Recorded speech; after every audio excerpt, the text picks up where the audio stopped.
Jeff, please. Just tell me why. After 7 years. After everything we've been through. Why tonight?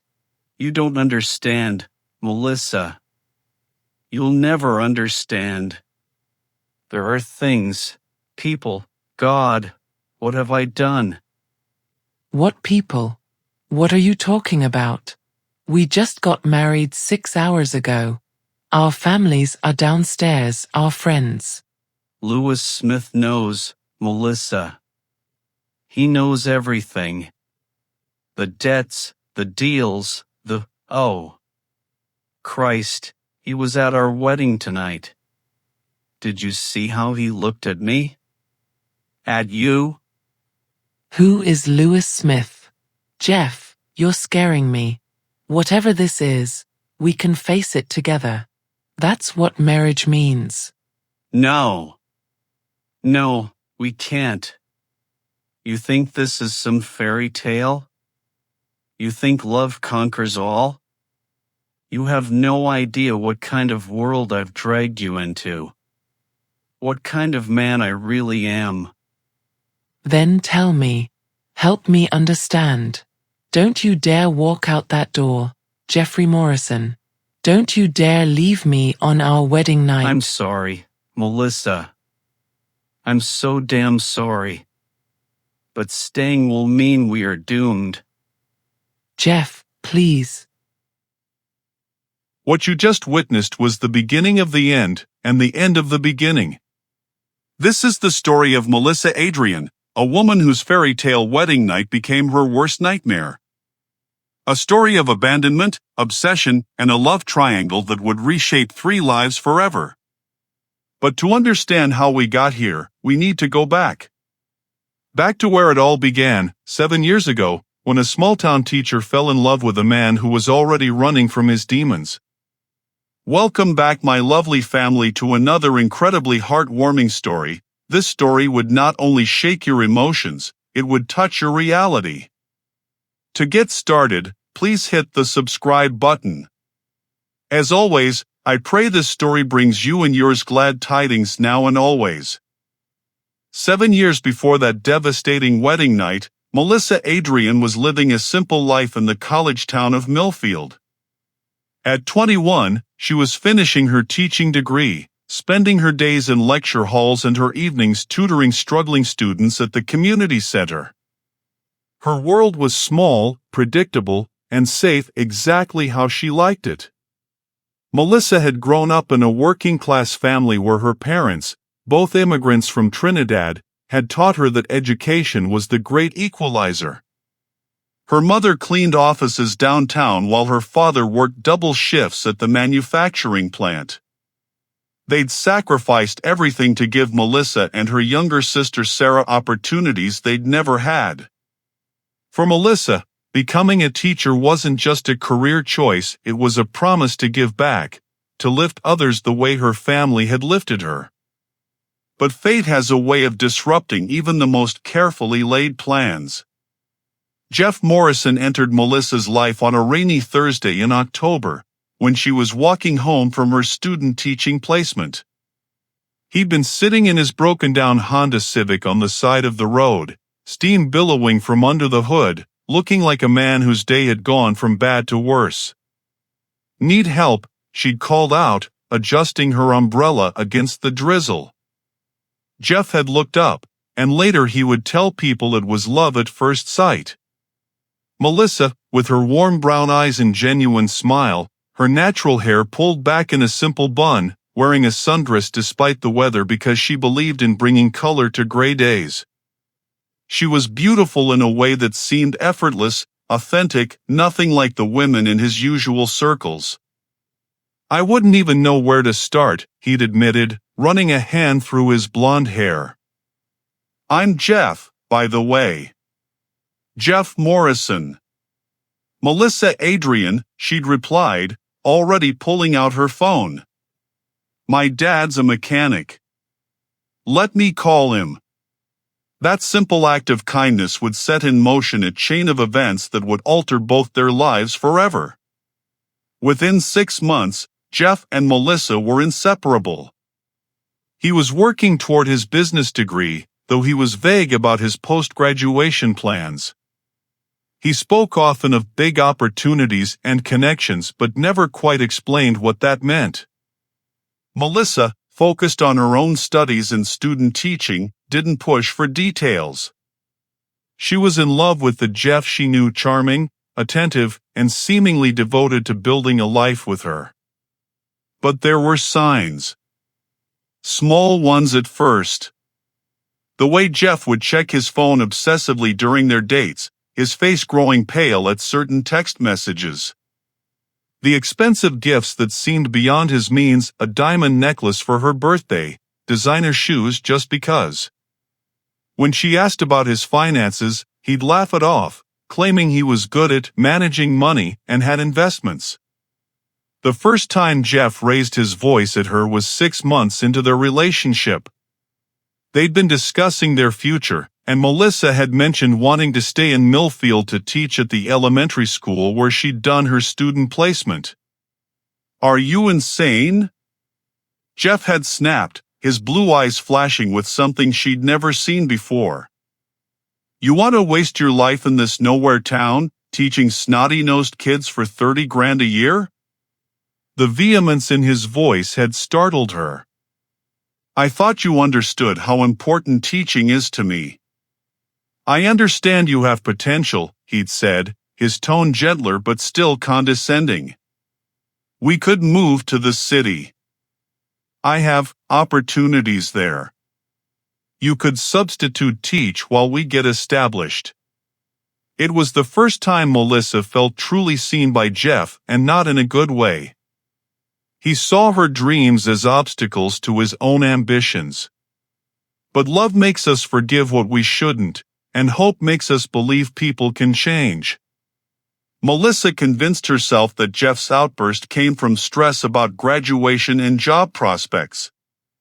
She agreed to consider the city, though something inside her had shifted, a small crack in the foundation of trust that would only grow wider with time. The pattern established itself slowly, insidiously. Jeff would be loving and attentive for weeks, showering Melissa with affection and promises of their beautiful future together.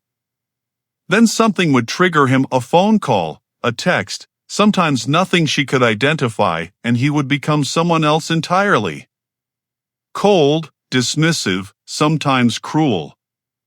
After one particularly harsh argument about her unrealistic expectations, Jeff disappeared for 3 days without explanation.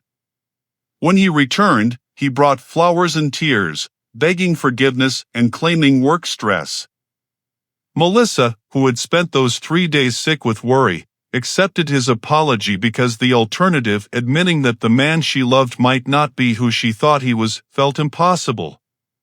The cycle continued through their college graduation, through Jeff's mysterious job acquisition with a consulting firm that seemed to require frequent late-night meetings, through Melissa's first year teaching at Millfield Elementary. Each time Jeff's behavior grew more erratic, more controlling, the reconciliation became more dramatic, more manipulative. He began isolating her from friends, claiming they were jealous of what we have. He monitored her phone calls with her family, always with a smile, always under the guise of being interested in her life.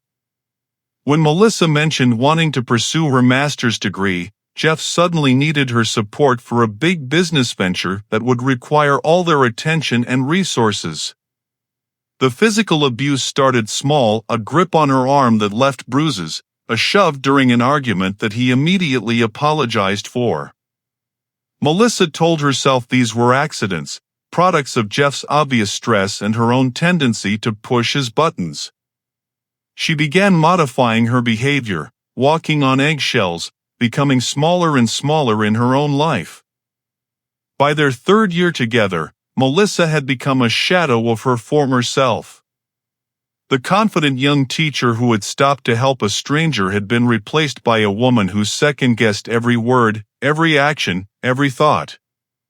Her family noticed the change, but Jeff had coached her well on how to deflect their concerns. "Melissa's just focused on supporting my career right now," he would say with that charming smile. She's being so selfless, putting her own ambitions on hold for us. The truth was that Jeff had systematically dismantled every source of strength and independence in Melissa's life.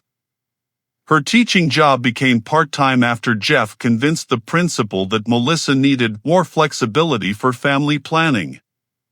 Her friendships withered as Jeff manufactured emergencies that prevented her from maintaining connections.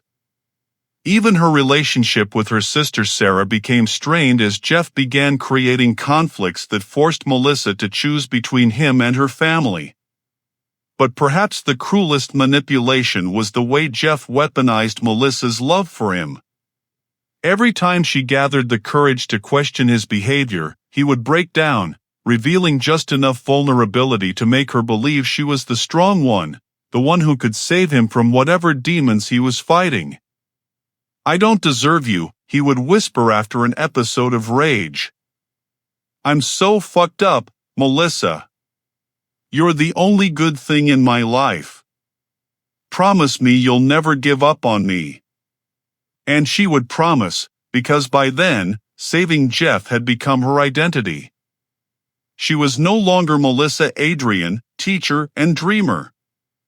She was Jeff Morrison's girlfriend, his project, his victim, though she couldn't see it that way yet. The proposal came in their 5th year together, on the same corner where they'd first met.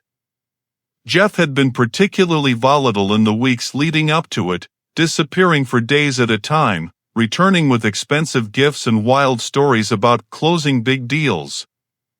Melissa had begun to suspect there was another woman, or perhaps several, but she'd learned not to voice such suspicions. On that autumn evening, as she walked home from the community center where she still volunteered when Jeff allowed it, she found him kneeling on the sidewalk where his car had broken down years before. He held a ring that must have cost more than she made in 6 months teaching part-time. "Melissa Adrian," he'd said, tears streaming down his face, "you saved my life the day we met. Will you save it every day for the rest of our lives? Will you marry me?"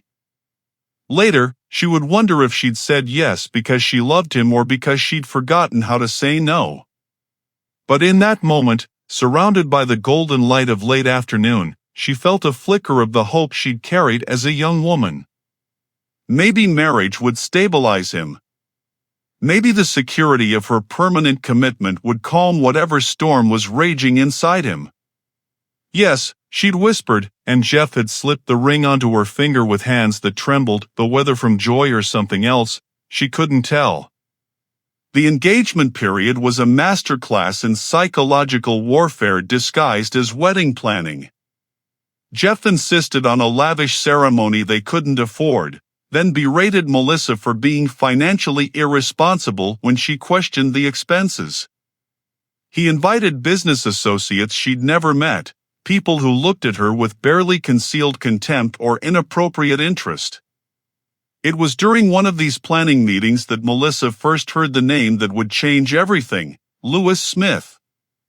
Jeff had been on the phone in the next room, his voice low but urgent. "No, absolutely not. He cannot be invited. I don't care what he's contributed to the business, Lewis Smith does not get a wedding invitation." When Melissa asked about it later, Jeff's reaction was violent and immediate. He grabbed her by the shoulders, his fingers digging in hard enough to leave marks. "You never mention that name again, do you understand me? You never ask about him, you never talk about him. If anyone ever approaches you claiming to know Lewis Smith, you walk away immediately."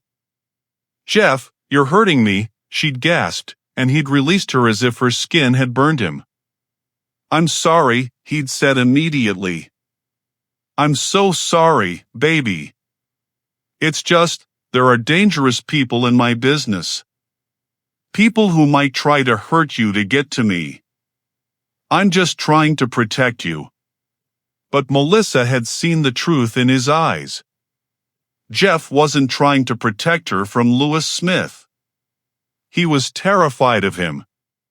The final months before the wedding were a blur of increasingly erratic behavior from Jeff and growing dread from Melissa. She found herself Googling signs of an abusive relationship in private browsing windows, reading articles that felt like they'd been written about her own life. But she was in too deep, too isolated, too convinced that leaving would somehow make her a failure. Her family had planned to arrive 3 days before the wedding, but Jeff orchestrated a series of emergencies that kept Melissa too busy to spend quality time with them. He needed her help with last-minute business meetings, vendor confirmations, venue inspections. By the time the wedding day arrived, Melissa hadn't had a real conversation with her parents or her sister Sarah in weeks. The morning of the wedding, Melissa woke up with a sense of impending doom so strong she actually vomited. As she sat on the bathroom floor of the bridal suite, still in her pajamas 3 hours before the ceremony, she allowed herself to truly consider what she was about to do. She was marrying a man who had systematically destroyed her confidence, isolated her from her support system, and shown increasing signs of instability. A man who had never clearly explained how he afforded their lifestyle, who disappeared without explanation, who had reactions to certain names and phone calls that suggested involvement in something far more serious than consulting. But it was too late, wasn't it? The venue was paid for, the guests were arriving, her dress was hanging on the door like a beautiful white surrender flag. Her parents had flown in from Trinidad for this day. Sarah had taken time off work she couldn't afford. How could she disappoint everyone? How could she admit that she'd been living a lie for 7 years? So she put on the dress. She did her makeup, covering the faint bruises on her arms with concealer she'd become expert at applying. She walked down the aisle toward a man who had never truly seen her, had never truly loved her, had never truly wanted a partner so much as a possession. The ceremony was beautiful on the surface. Jeff looked handsome in his tuxedo, his blonde hair perfectly styled, his blue eyes bright with what the guests interpreted as joy but what Melissa recognized as manic energy. She spoke her vows with a steady voice, promising to love and honor a man who had taught her she was worthy of neither. But as they exchanged rings, as the photographer captured what would be their only wedding photos, Melissa noticed him. A man she'd never seen before, tall and imposing, with dark hair and darker eyes, standing at the back of the church like a shadow made flesh. Lewis Smith. Even without an introduction, she knew. The way Jeff's hand trembled as he slipped the ring onto her finger, the way his eyes kept darting to the back of the church, the way his voice cracked when he said "I do," it all confirmed what she'd suspected. This mysterious, terrifying figure had come to claim whatever debt Jeff owed, and he'd chosen their wedding day to do it. The reception was a fever dream of forced smiles and growing tension. Jeff drank too much, laughed too loudly, and kept Melissa glued to his side like a human shield. Lewis Smith sat at a table in the back, barely touching his food, never taking his eyes off the happy couple. If you're invested in this story of love, betrayal, and the dangerous game of power that's about to unfold, make sure you're subscribed to our channel. We post new emotional stories like this twice a week, and trust me, you won't want to miss what happens next. Hit that notification bell because Melissa's journey is about to take a turn that will leave you speechless. As the evening wore on, Melissa watched her new husband unravel. By the time they cut the cake, Jeff was sweating despite the air conditioning. During their first dance, he whispered in her ear, "We need to leave. Now. Make some excuse." But before they could escape, Lewis Smith approached them on the dance floor. "Congratulations," he said, his voice low and smooth, with an undertone that made Melissa's skin prickle. Up close, he was even more imposing, tall, broad-shouldered, with an air of absolute authority that seemed to bend the space around him. His dark suit was clearly expensive, his watch probably worth more than Melissa's annual salary, but it was his eyes that held her attention. They were calculating, intelligent, and focused entirely on her. "Thank you," Jeff managed, his voice barely above a whisper.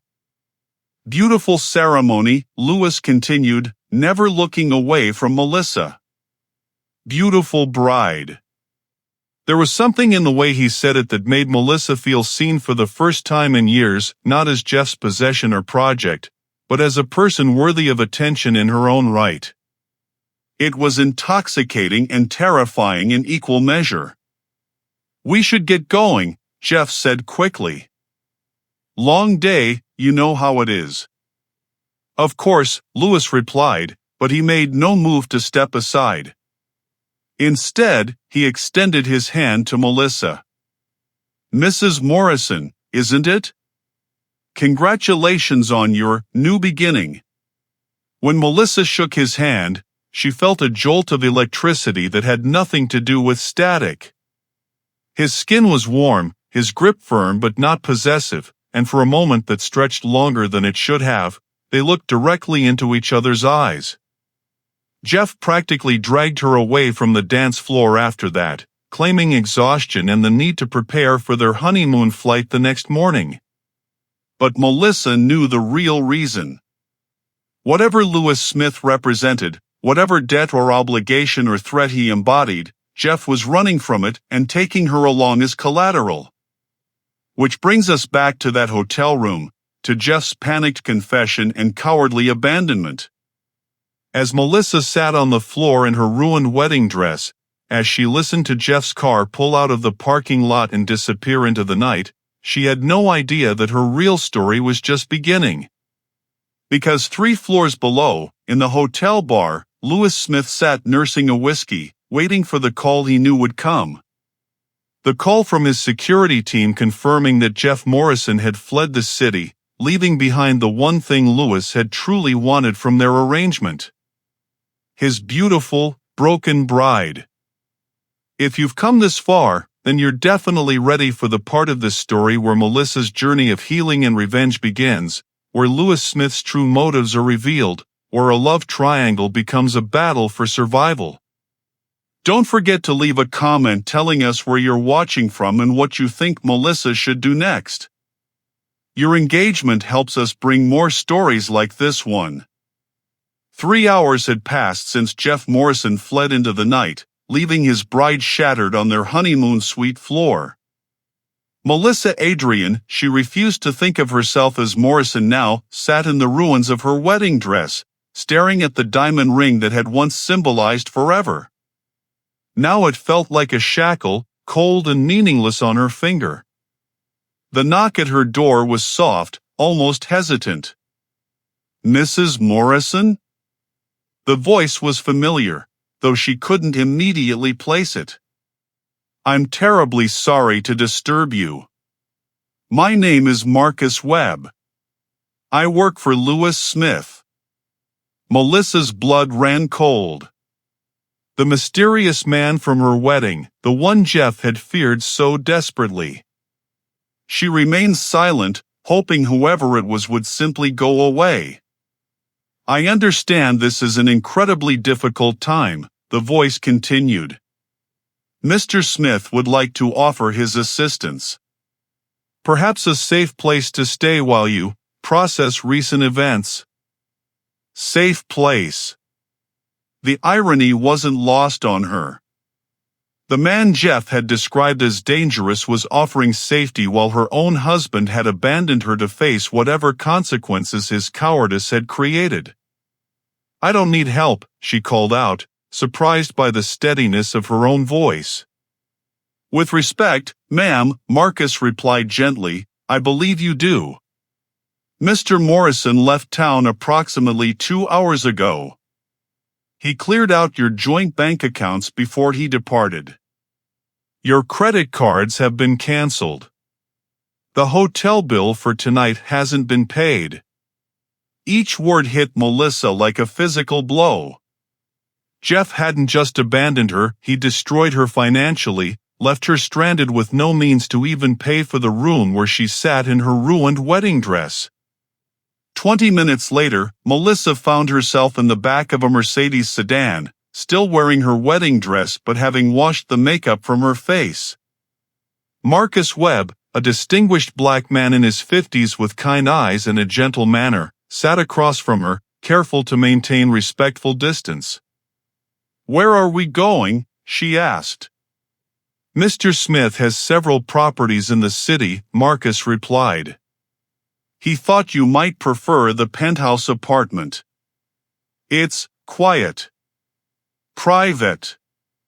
You won't be disturbed while you decide what you'd like to do next. And what does Mr. Smith want in return?" Marcus studied her for a moment, and she saw something like admiration in his expression. "He wants to have a conversation with you. Nothing more, nothing less. When you're ready." The penthouse was unlike anything Melissa had ever seen. Floor-to-ceiling windows offered a panoramic view of the city lights, while the interior was decorated in warm neutrals and soft textures that somehow managed to feel both luxurious and comforting. A fire crackled in the fireplace, and someone had left out a tray of tea and simple food. "There are clothes in the bedroom," Marcus informed her. "Various sizes. Mr. Smith thought you might want something more comfortable." As Marcus prepared to leave, Melissa found herself asking, who is he really? Louis Smith? Marcus paused at the door.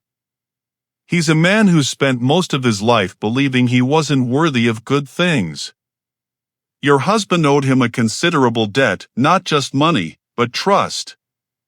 When Jeff ran tonight, he broke the last thread of patience Louis had left. And I'm what? Collateral damage." "No, Mrs. Morrison," Marcus said softly. "You're the reason Louis decided not to destroy your husband completely. Jeff Morrison is alive tonight because Louis Smith saw how much he meant to you." With that cryptic statement, Marcus left Melissa alone with her thoughts and the breathtaking view of a city that suddenly felt like home. Melissa slept for 14 hours straight, her body finally surrendering to the exhaustion that had been building for years. When she woke, it was to the smell of coffee and the sound of someone moving quietly in the kitchen. She emerged from the bedroom wearing simple jeans and a cashmere sweater that fit perfectly, her natural hair loose around her shoulders. Louis Smith stood at the massive kitchen island, pouring coffee from an expensive-looking machine.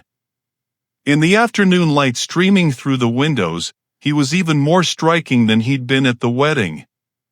Tall and lean, with dark hair slightly messed from sleep and intelligent brown eyes that seemed to see everything. He wore jeans and a simple white button-down shirt, sleeves rolled up to reveal strong forearms. He looked more like a college professor than a dangerous businessman. "Good afternoon," he said, his voice warm and carefully neutral. "I hope you slept well. Why are you helping me?" Melissa asked directly, accepting the coffee he offered. Louis studied her for a long moment, as if deciding how much truth to share. "Because 7 years ago, Jeff Morrison borrowed money from me to buy you an engagement ring.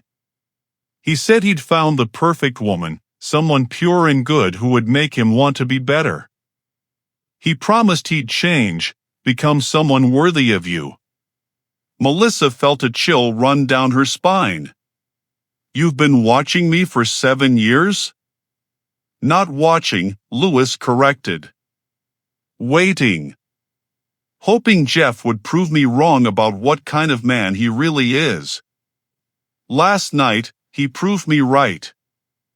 What followed was the most honest conversation Melissa had had in years. Louis told her about Jeff's gambling debts, his involvement with some very dangerous people, his pattern of making promises he had no intention of keeping. He explained how Jeff had borrowed money not just from him, but from loan sharks and criminal organizations, always using his relationship with Melissa as collateral.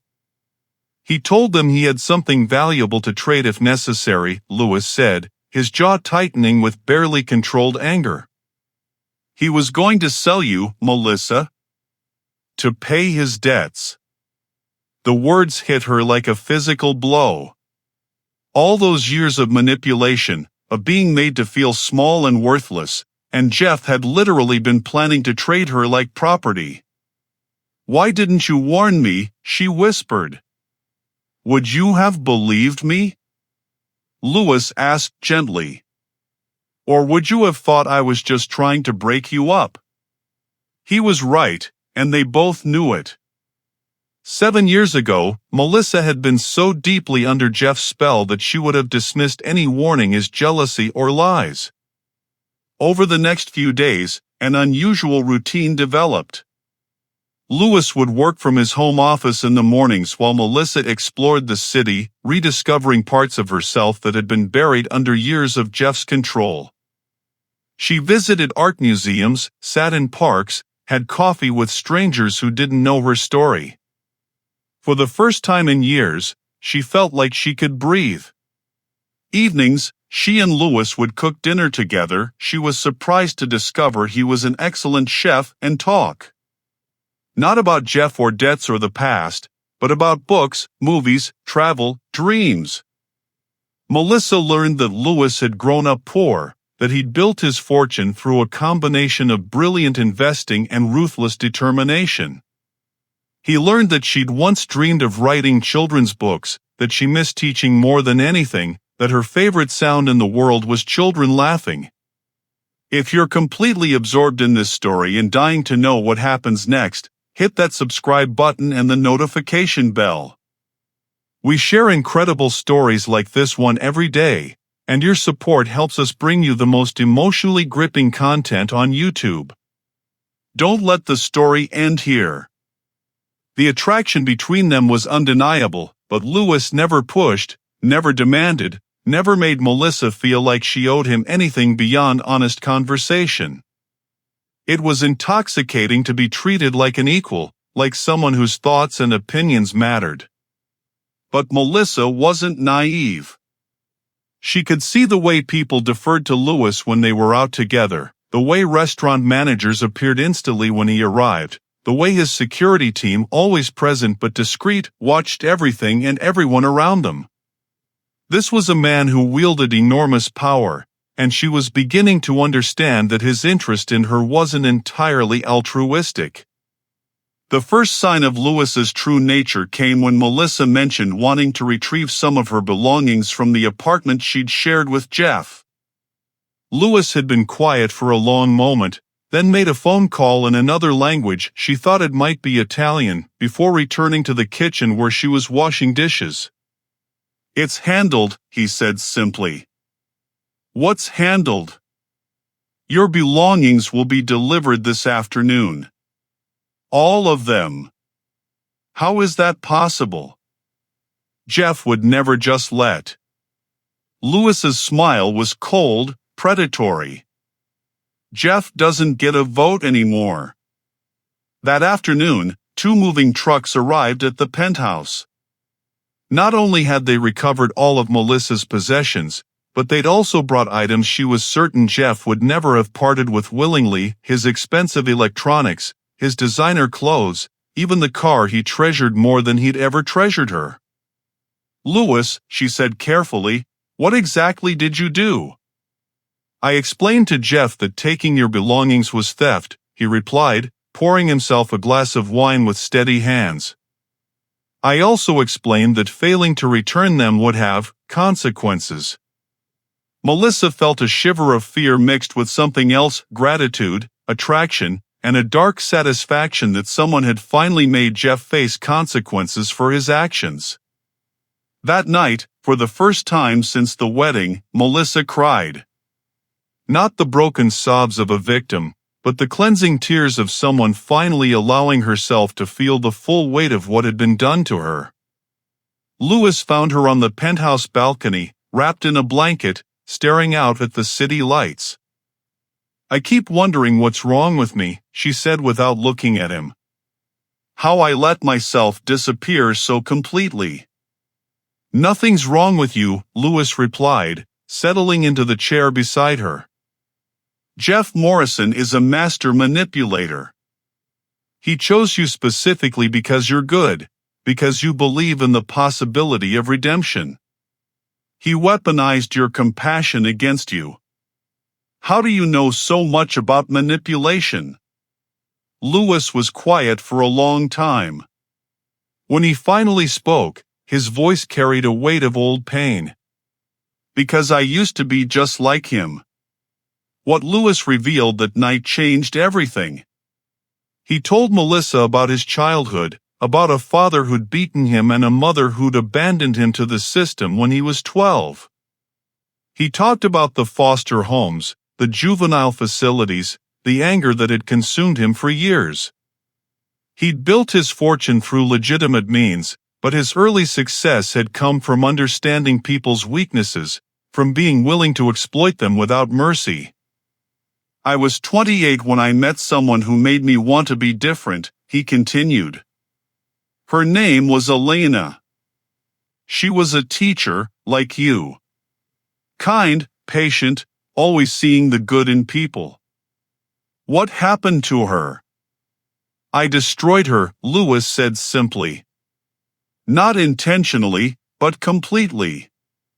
I was so obsessed with protecting her, with controlling every aspect of her environment to keep her safe, that I turned into the very thing she needed protection from. She left me, and she was right to do it. Melissa turned to look at him, seeing the vulnerability he was offering her like a gift. Is that what you're doing to me? Protecting me or controlling me? I don't know, Lewis admitted. That's what scares me.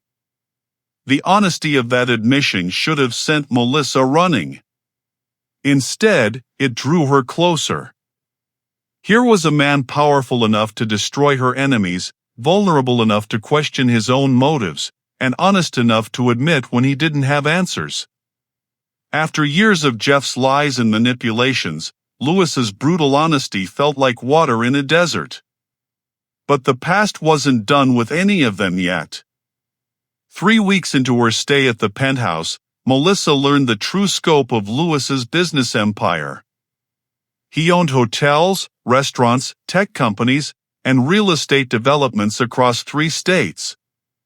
His net worth was estimated in the hundreds of millions, and his influence reached into politics, law enforcement, and the kind of gray area businesses that operated in the shadows between legal and illegal.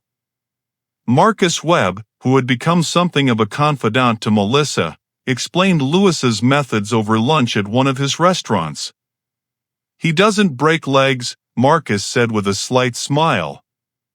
He doesn't need to. When you own the bank that holds someone's mortgage, when your restaurants employ their family members, when your political donations influence the judges who might hear their cases, well, you have other options. That sounds terrifying. It can be, Marcus agreed. But I've worked for Lewis for 15 years, and I've never seen him use that power against someone who didn't deserve it. Your husband, for example, has discovered that his consulting contracts have dried up, his credit has been destroyed, and several of his former associates are no longer returning his calls. Melissa felt a dark satisfaction at the news. Good. Marcus studied her carefully. You're not the same woman who left that hotel room a month ago. He was right. The frightened, broken woman in the ruined wedding dress had been replaced by someone stronger, angrier, more aware of her own worth.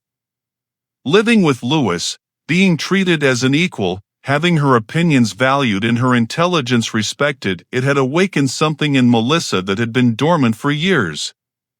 But awakening isn't always comfortable. As Melissa grew stronger, she began to chafe against the golden cage Lewis had built around her. His security team followed her everywhere, carefully disguised as casual pedestrians but always present. His driver appeared whenever she wanted to go somewhere, no matter how many times she insisted she could take public transportation. The penthouse was beautiful, but it wasn't hers. The confrontation came on a Thursday evening in November, exactly 2 months after her wedding night. "I want to get a job," Melissa announced over dinner. Louis looked up from his tablet, where he'd been reviewing contracts. "What kind of job?" "Teaching. I saw a posting for a substitute position at an elementary school in Brooklyn. I want to apply." "Brooklyn?" Louis frowned. "That's not, the security situation would be complicated." "The security situation," Melissa repeated flatly. "You mean controlling me would be harder?" "I mean keeping you safe would be more difficult," Louis corrected, but his tone had grown cold. "You seem to forget that there are people who might want to hurt you to get to me now." "People like who?" "Jeff's already destroyed. What other enemies do I need to worry about?" Louis set down his tablet and looked at her directly. "You really want to know?" What he told her next changed everything. Jeff hadn't just borrowed money from Louis, he'd been involved in a money laundering scheme that had implicated several major criminal organizations. When Jeff ran, he'd left behind evidence that could bring down some very dangerous people. Evidence that was now in Louis's possession. "They think I have leverage over them," Louis explained. "They think you're leverage over me. As long as you're under my protection, you're safe. The moment you step outside of that protection..." "You're using me as bait," Melissa realized, her voice barely above a whisper. "I'm using you as insurance," Louis corrected. "There's a difference." "Not to me." That night, Melissa packed a bag and left the penthouse while Louis was in his office. She took only what she'd brought with her and the cash Louis kept in his desk drawer, money she told herself she'd pay back someday. She left a note explaining that she needed time to think, time to figure out who she was outside of both Jeff's abuse and Louis's protection.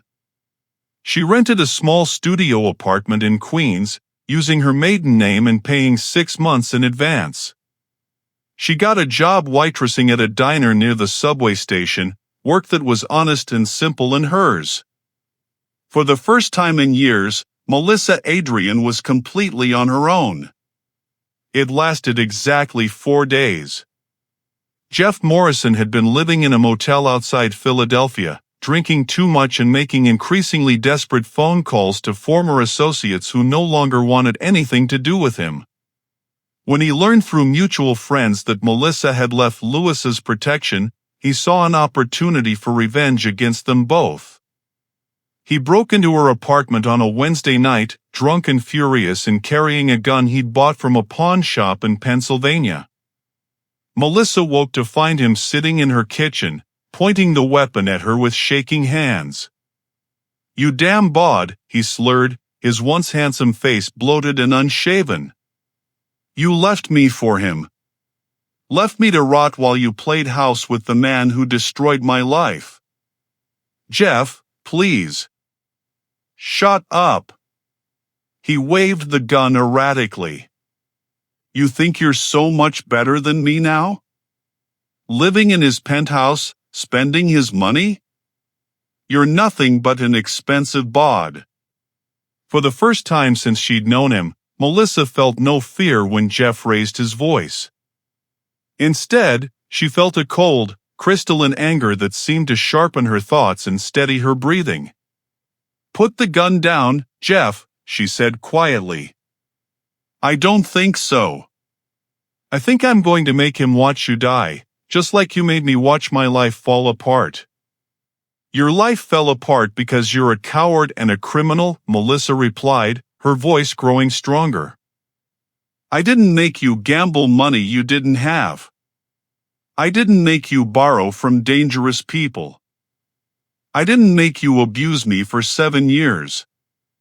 Jeff's face twisted with rage, and Melissa saw his finger tighten on the trigger.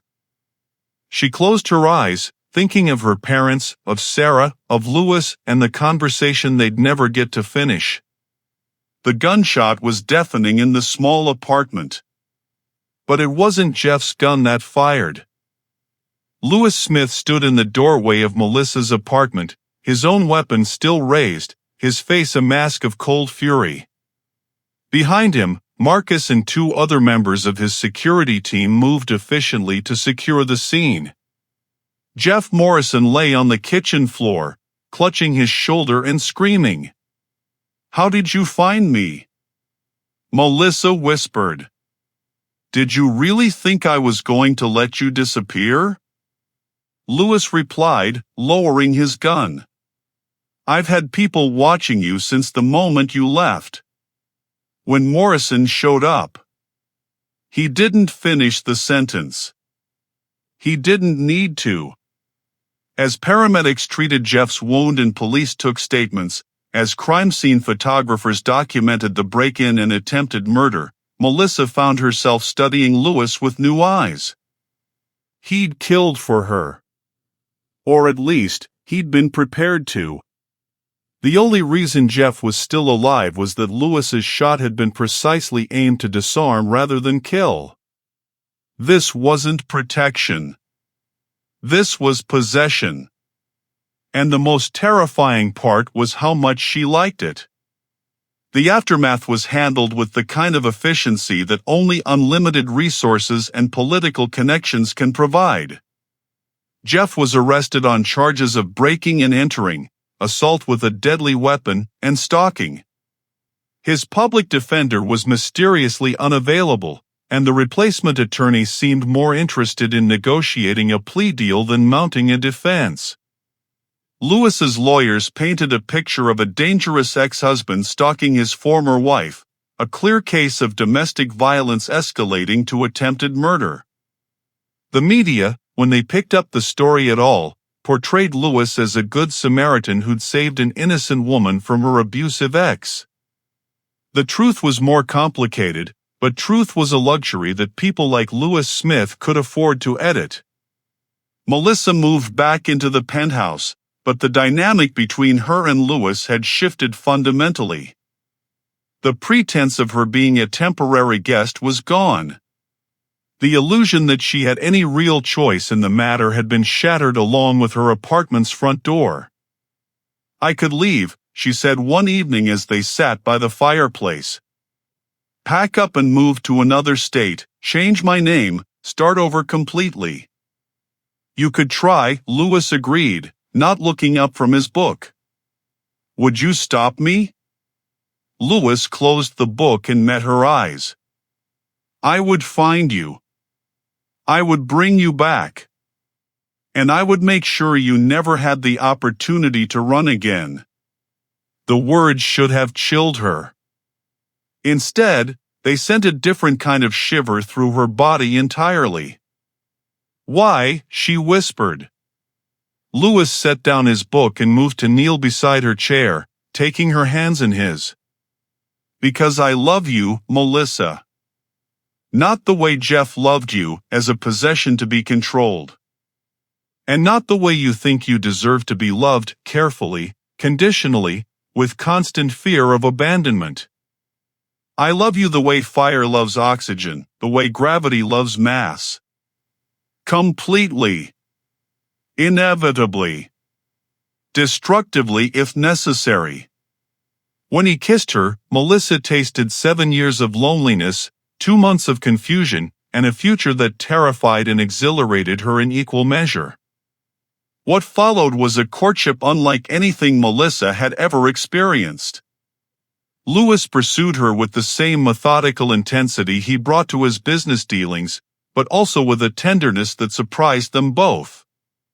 He learned that she liked her coffee with too much sugar and her books dog-eared from multiple readings. She discovered that he spoke 4 languages fluently, played piano beautifully, and had never learned to ride a bicycle because no one had ever taught him. He took her to charity galas where she met politicians and celebrities, but also to quiet bookstores where they browsed for hours without saying a word. He bought her expensive jewelry that she rarely wore, and cheap flowers from street vendors that made her smile for days. But beneath the romance, the power dynamics remained unchanged. Lewis made the decisions, where they went, who they saw, how they spent their time. He did it with such skill that Melissa often didn't realize she was being managed until hours or days later. He never demanded anything of her sexually, never pressured her for physical intimacy, but his control over every other aspect of her life was absolute. The most insidious part was how much happier she was than she'd ever been with Jeff. Lewis's control felt like protection rather than oppression. His possessiveness felt like devotion rather than ownership. When he told her she didn't need to work because he would take care of her, it felt like love rather than manipulation. But deep down, in a part of her mind that she tried to keep quiet, Melissa knew the truth. She had simply traded one cage for another, one owner for another. The new cage was more beautiful, the new owner kinder, but her freedom was still an illusion. The proposal came 6 months after the shooting, on the anniversary of their first real conversation. Lewis had recreated that morning exactly, the same coffee, the same kitchen island, even the same clothes. But this time, when he handed her the cup, there was a ring nestled in the handle. "Marry me," he said simply. Melissa stared at the ring, a simple platinum band with a single, perfect diamond. Nothing like the ostentatious display Jeff had chosen. This was elegant, timeless, beautiful without being gaudy. "Lewis." "I know what you're thinking," he interrupted. "You're thinking about control, about cages, about whether you really have a choice. You're right to think those things. But let me ask you something. When you were with Jeff, when you were being diminished and hurt and made to feel worthless, were you free?" "No," Melissa whispered. "And now? When you wake up every morning knowing you're valued, knowing you're protected, knowing you're loved, are you free now?" The question hung in the air between them. Because the answer was complicated, paradoxical, impossible to reduce to a simple yes or no. With Lewis, she felt more like herself than she had in years. But she also knew that this version of herself existed only within the parameters he allowed. She was free to be anything he wanted her to be, but nothing he didn't. And yet... "Yes," she said, taking the ring from the coffee cup and sliding it onto her finger. "Yes, I'll marry you. Because sometimes freedom isn't about having unlimited options. Sometimes freedom is about choosing the cage that allows you to sing." 18 months had passed since Melissa Adrian said yes to Lewis Smith's proposal. 18 months of a relationship that defied easy categorization, part genuine love story, part psychological thriller, part fairy tale with very sharp edges. Now, on a crisp October morning at Lewis's private estate in the Hamptons, Melissa was preparing to marry again. But this time, she knew exactly what she was walking into. The chapel was small, intimate, nothing like the grand cathedral where she'd married Jeff. Lewis had insisted on a guest list of only their closest friends and family, people who truly mattered to them both. Melissa's parents had flown in from Trinidad, their initial suspicion of Lewis gradually replaced by grudging respect as they saw how he treated their daughter. Sarah, now working as a nurse in Boston, had agreed to be maid of honor despite her reservations about the speed of the relationship. "You sure about this, Mel?" Sarah had asked the night before, as they sat in Melissa's childhood bedroom that Lewis had perfectly recreated in the estate's guest wing, right down to the boy band posters and stuffed animals. "I'm sure about him," Melissa had replied, which wasn't quite the same thing as being sure about the marriage, and they both knew it. The morning of the wedding, Melissa woke before dawn in the master suite, alone as was tradition. Through the massive windows, she could see the chapel where she would become Mrs. Lewis Smith in 6 hours. The building looked peaceful in the early light, but she knew that beneath the serene exterior, Lewis's security team was conducting final sweeps, checking identities, ensuring that today would go according to plan. Because Lewis Smith left nothing to chance, especially not when it came to protecting what he loved. What Melissa didn't know was that 300 miles away, in a minimum security federal prison in Pennsylvania, Jeff Morrison was meeting with his attorney for what would be their final consultation. Jeff had served 14 months of a 5-year sentence for the break-in and assault, but his lawyer had managed to negotiate early parole based on good behavior and overcrowding. Jeff would be released in 72 hours. But he had no intention of waiting that long to see his ex-wife again. The prison break was almost embarrassingly simple. Jeff had been working in the kitchen for months, had learned the guard rotations, had cultivated relationships with inmates who had connections on the outside. When the delivery truck arrived that morning with supplies for the week, Jeff was hidden among the empty crates being loaded back onto the truck. By the time his absence was discovered during afternoon count, he was already halfway to New York, riding in the back of a stolen car with 2 ex-cons who owed him favors and had no love for authority figures of any kind. At the estate, Melissa was in the final stages of preparation. Her wedding dress was a masterpiece of subtle elegance, ivory silk that flowed like water, hand-sewn lace that had taken artisans in France 6 months to complete, a train that whispered against marble floors. Her hair was styled in soft waves that framed her face, and her makeup was natural, glowing, beautiful without being overdone. She looked like a woman in love. She looked like a bride who had chosen her groom freely and completely. But as she stared at herself in the full-length mirror, Melissa couldn't shake the feeling that she was playing a role, wearing a costume, performing in a play where she'd memorized all the lines but never fully understood the plot. "You look beautiful, Mija," her mother said softly, appearing behind her in the mirror. Carmen Adrian was a small woman with graying hair and hands that showed decades of hard work, but her eyes were sharp and knowing. "But beauty isn't the same as happiness." "I am happy, Mama," Melissa replied, and it wasn't entirely a lie.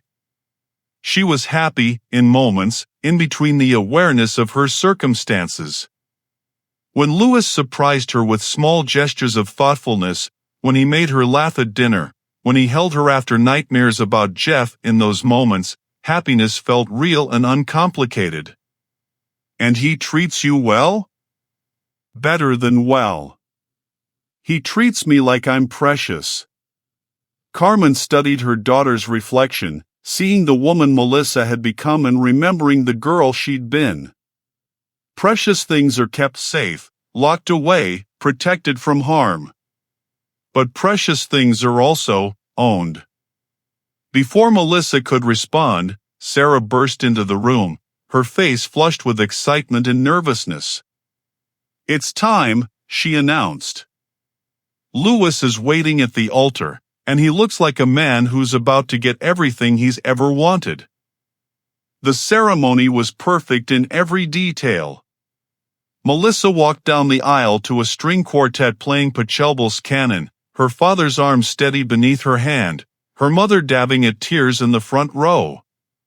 The chapel was filled with white roses and soft candlelight, creating an atmosphere of intimate elegance that felt both romantic and sacred. Lewis waited at the altar in a perfectly tailored tuxedo, his dark hair combed back, his brown eyes fixed on Melissa with an intensity that made her feel like the only person in the world. When their eyes met, his face transformed with genuine joy, and for a moment, all of Melissa's doubts faded away. This man loved her. Whatever else was true, whatever complications existed between them, that love was real and deep and transformative for them both. The officiant, a judge who owed Lewis several favors, began the ceremony with words about love and commitment, about choosing to build a life with another person despite the risks and uncertainties that choice entailed. Melissa found herself listening to every word with new attention, hearing meanings that had escaped her at her first wedding.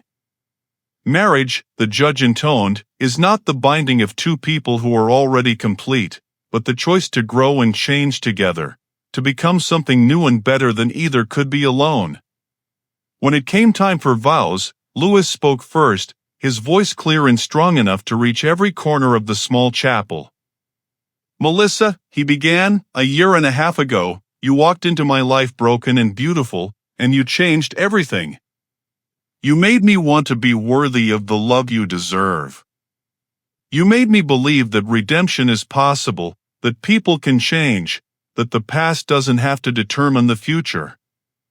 I promised to protect you, to cherish you, to honor the strength that brought you through darkness and into light. I promised to love you not as a possession to be kept, but as a partner to be treasured. I promised to spend every day earning the gift of your trust." The words were beautiful, heartfelt, and carefully chosen to address the very concerns that kept Melissa awake at night. But as she listened, she couldn't help but notice what Lewis didn't promise. He didn't promise to let her go if she ever wanted to leave, didn't promise to respect her independence, didn't promise to love her enough to risk losing her. Still, when her turn came, Melissa spoke from her heart.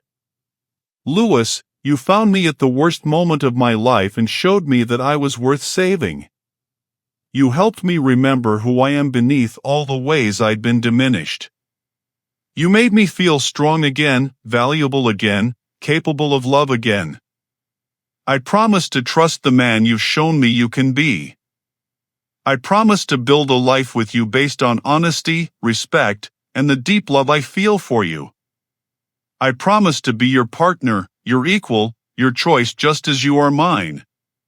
Her vows were met with tears from her family and a smile from Lewis that seemed to light him from within. When they exchanged rings, matching platinum bands engraved with their initials and wedding date, Melissa felt a sense of rightness that had been absent from her first wedding. Whatever this was, whatever they were building together, it felt real in a way her marriage to Jeff never had. The kiss that sealed their marriage was soft, tender, filled with promise rather than possession. As the small congregation erupted in applause and the string quartet launched into a joyful recessional, Melissa and Lewis walked back down the aisle as husband and wife, their faces radiant with happiness. But happiness, as Melissa had learned, was often temporary. The first sign of trouble came during the cocktail reception on the estate's terrace. Marcus Webb, who had been moving discreetly among the guests, suddenly appeared at Lewis's elbow with an expression of barely controlled tension. "Sir," he murmured, "we need to speak privately." Lewis excused himself from the conversation with Melissa's father, kissed Melissa on the cheek, and followed Marcus into the house. They were gone for less than 5 minutes, but when Lewis returned, something fundamental had changed in his demeanor. The relaxed joy of a groom had been replaced by the cold focus of a predator who'd caught the scent of prey. "What's wrong?" Melissa asked immediately. "Nothing that can't be handled," Lewis replied, but his hand found the small of her back and stayed there, protective, possessive, ready to guide her away from danger at a moment's notice.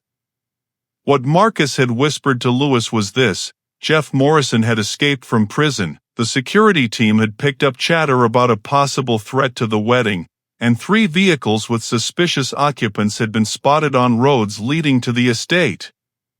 Local law enforcement had been quietly notified, but Lewis's private security was taking point on the situation.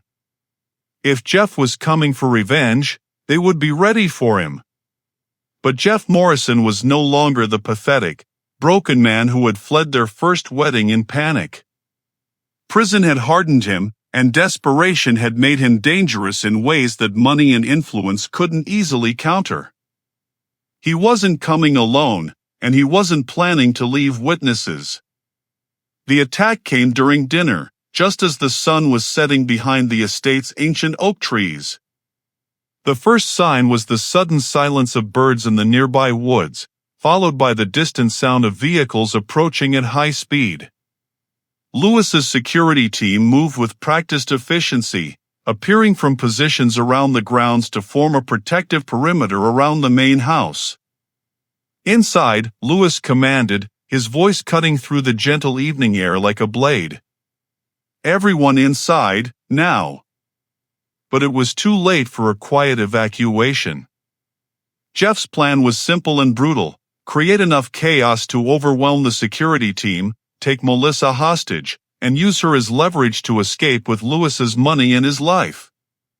He'd recruited 2 ex-cons with military training and nothing to lose, armed them with weapons stolen from a gun store they'd robbed on the way north, and promised them a share of Lewis's fortune if they helped him reclaim his property.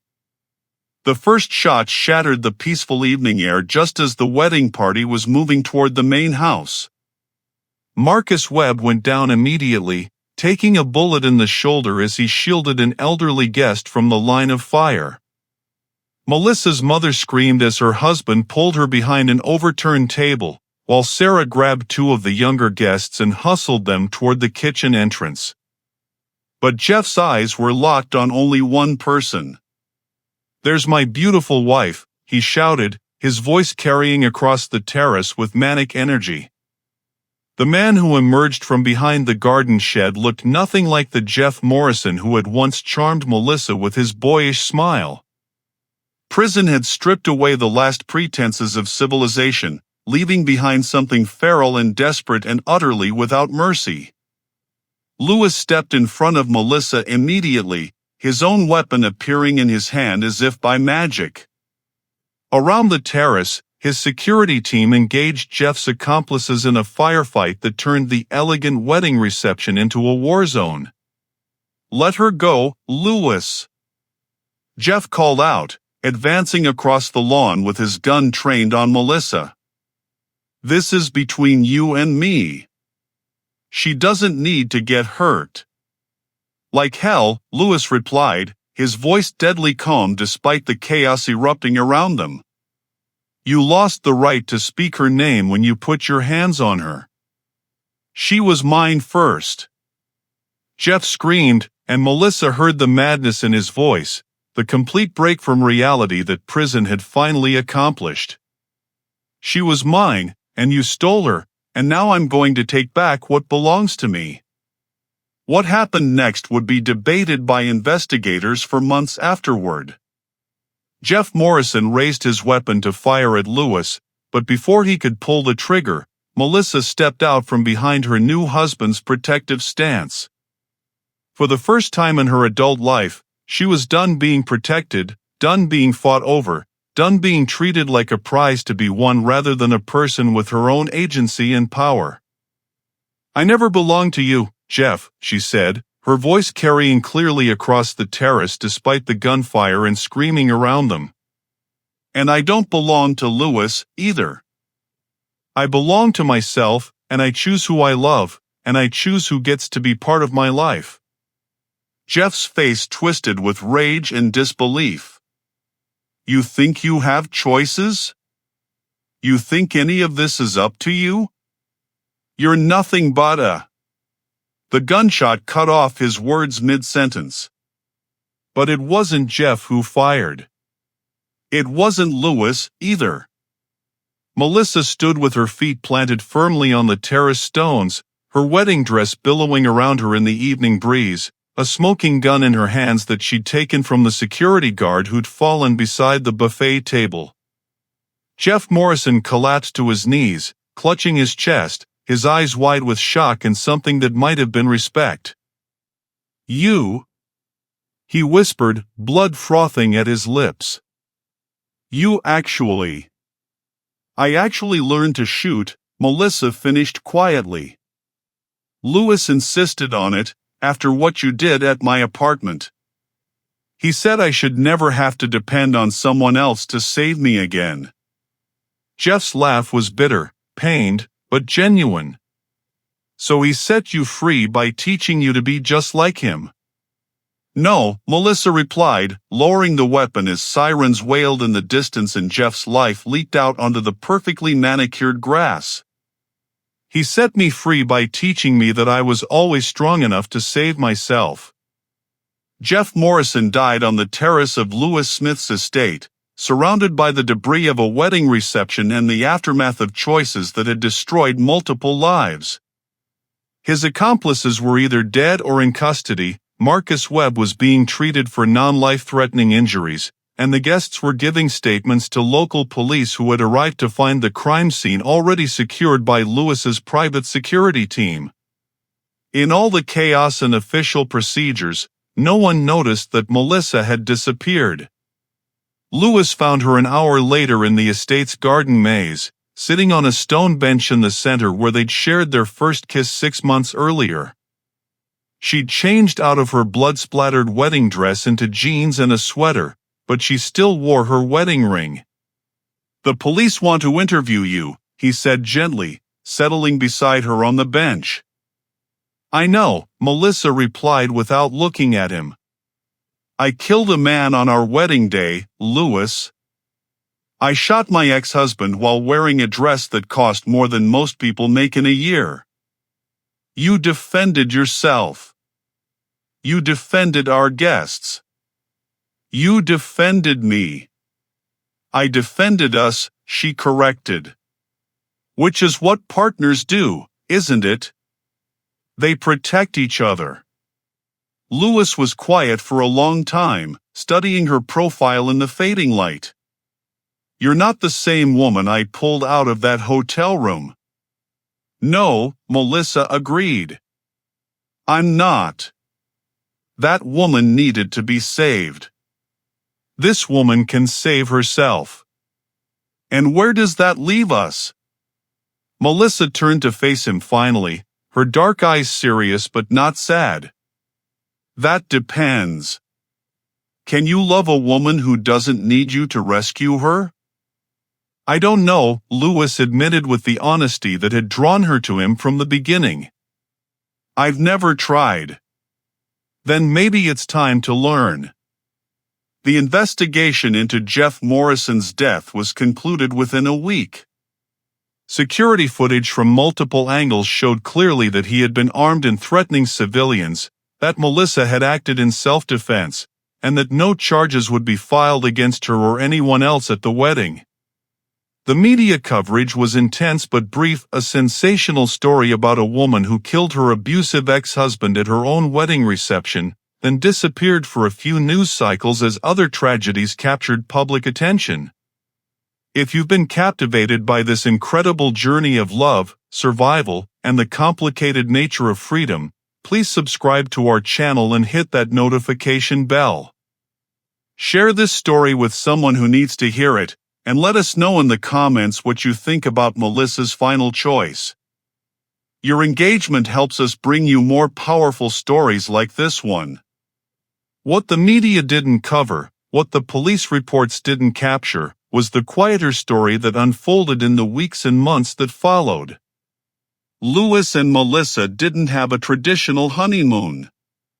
Instead, they spent 2 weeks at a small cabin in Vermont, walking in the woods, talking through what had happened, and figuring out how to build a marriage between two people who had learned to be strong in very different ways. Lewis discovered that loving a woman who could save herself required him to examine his own need to be needed, his own patterns of control disguised as protection.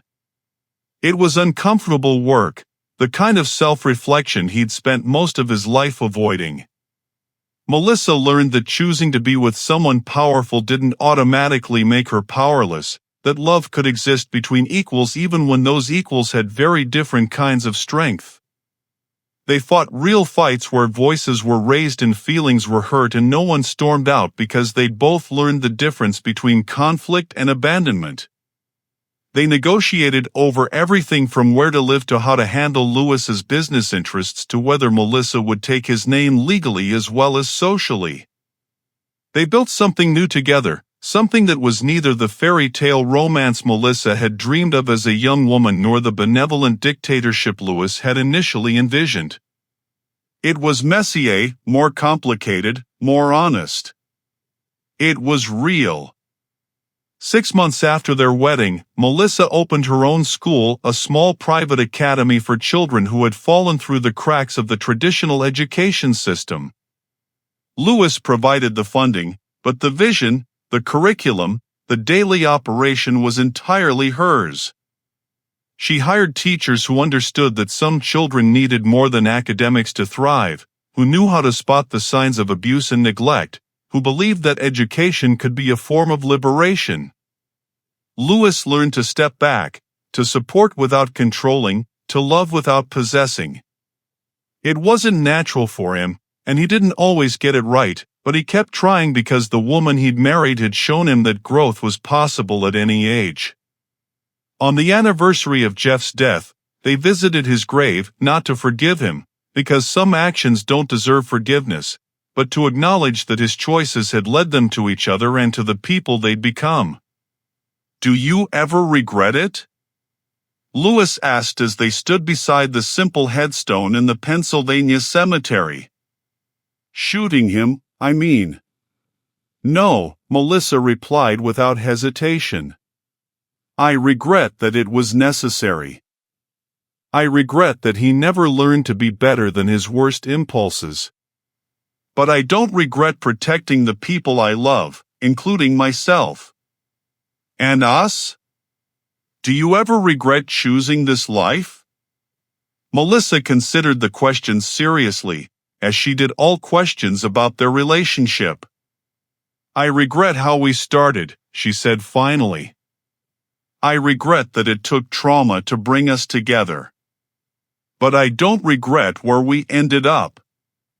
As they drove away from the cemetery that afternoon, Melissa reflected on the strange journey that had brought her from a broken woman in a ruined wedding dress to a wife, school owner, and survivor who had learned that strength could be cultivated, that love could be complicated, and that freedom was something you claimed for yourself rather than something someone else gave you.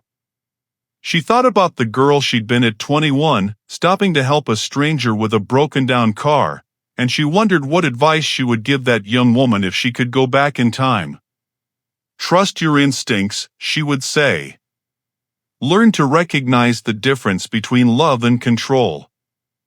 Know your own worth, and don't let anyone convince you to settle for less than you deserve. And remember that sometimes the people who save us aren't the ones we expect." But mostly, she would tell her younger self this: you are stronger than you know, braver than you believe, and worthy of love that doesn't require you to make yourself smaller. Don't ever forget that. This is the story of Melissa Adrian, who learned that sometimes you have to lose yourself completely before you can figure out who you really are. It's the story of Louis Smith, who discovered that the most powerful thing a man can do is choose to use his strength to lift someone up rather than hold them down. And it's the story of Jeff Morrison, whose tragedy wasn't that he was evil, but that he was weak, and weakness left unchecked can become as destructive as deliberate cruelty. Most of all, it's a story about choice, the choices we make about who to love, how to love, and who we want to become in the process of loving someone else. Because in the end, that's all any of us have, the power to choose who we want to be, and the courage to keep choosing, every single day, even when the choices are complicated and the consequences are uncertain, and the only thing we know for sure is that love, real love, is always worth the risk. Thank you for joining us on this incredible journey.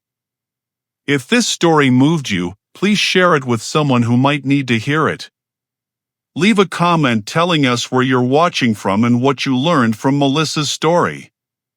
And don't forget to subscribe for more powerful stories about love, survival, and the strength we all have inside us. Until next time, remember, you are the author of your own story, and it's never too late to write a better ending.